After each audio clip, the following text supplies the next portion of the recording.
કુળદેવી માં ચામુંડાના પરચા ભાગ 7 વિસ્તૃત કથા। વીરેન હવે ગામમાં માત્ર ભક્ત નહોતો, તે વિશ્વાસ, એકતા અને ભક્તિનું પ્રતીક બની ગયો હતો।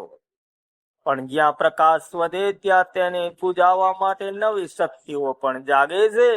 શાંતિ પહેલાનું તોફાન। ગામમાં થોડા દિવસ શાંત રહી લોકો ભક્તિ કરવા લાગ્યા। મંદિર હંમેશા ભક્તોથી ભરાયેલું રહેતું હતું। વીરેનનું નામ દરેકના મોઢે હતું, પણ એક દિવસ અચાનક આકાશ કાળું થઈ ગયું।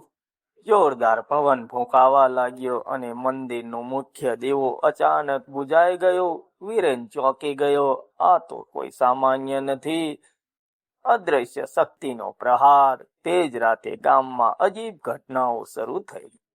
લોકો વચ્ચે ફરી ગેરસમજ ફેલાઈ, મિત્રો દુશ્મન બની ગયા, ભક્તિમાં શંકા આવવા લાગી। એક યુવાન બોલ્યો, આ બધું ખોટું છે, માતાજી કંઈ નથી।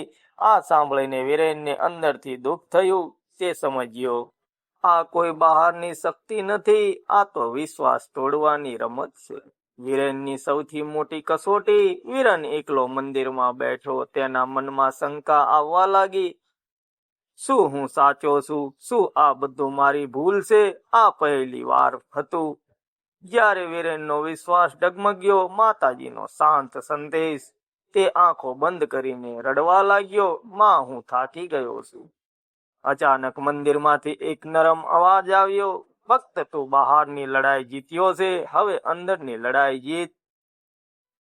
મનનું યુદ્ધ। વીરેન સમજી ગયો, આ અંધકાર હવે તેના મનમાં છે। શંકા અને ડર રૂપે તે ઊભો થયો અને ધીમે બોલ્યો, મને મારા પર વિશ્વાસ છે અને મારી માતાજી પર પણ। ભક્તની આગ ફરી પ્રગટી। વીરેન ફરી દીવો પ્રગટાવ્યો છે। આ વખતે હાથ કાંપતા નથી, તે જોરથી જપ કરે છે, જય માં ચામુંડા, જય માં ચામુંડા। ધીમે ધીમે લોકો મંદિર તરફ આવવા લાગ્યા। બધા મળીને જપ કરવા લાગ્યા। અંધકારનો અંતિમ પ્રયાસ। અચાનક જોરદાર અવાજ આવ્યો, હું ફરીથી તમારો વિશ્વાસ તોડી નાખીશ। મંદિર હલવા લાગ્યું, પણ વીરેન જોરથી બોલ્યો, જ્યાં ભક્તિ છે ત્યાં તું કંઈ નહીં કરી શકે। માતાજીનો મહાપરચો। અચાનક આખું મંદિર પ્રકાશથી ભરાઈ ગયું। આકાશમાં વીજળી ચમકી અને માં ચામુંડાનું વિશાળ સ્વરૂપ દેખાયું।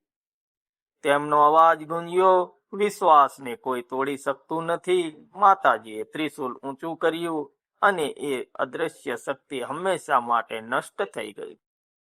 ગામમાં નવી શરૂઆત। બીજા દિવસે ગામમાં અદ્ભુત શાંતિ હતી। લોકો ફરી પ્રેમથી રહેવા લાગ્યા। ભક્તિ પહેલા કરતા વધુ મજબૂત બની। મંદિર હંમેશા પ્રકાશિત રહેતું। વીરેનનો અંતિમ સંદેશ। વીરેન ગામના લોકો સામે બોલ્યો, અંધકાર બહાર નથી, તે આપણા મનમાં જ જન્મે છે। જો વિશ્વાસ મજબૂત હોય તો કોઈ પણ શક્તિ આપણને હરાવી શકતી નથી। મિત્રો, વાર્તાનો સંદેશ, સૌથી મોટી લડાઈ મનમાં થાય છે। શંકા એ સૌથી મોટો અંધકાર છે। ભક્તિ અને વિશ્વાસમાંથી દરેક સમસ્યાનો હલ થઈ શકે છે। મિત્રો, સ્ટોરી સારી લાગી હોય તો લાઈક, કમેન્ટ, શેર કરવાનું ભૂલતા નહીં। મળીશું બીજા વિડીયોમાં। ત્યાં સુધી સૌને જય માતાજી, જય માં ચામુંડા।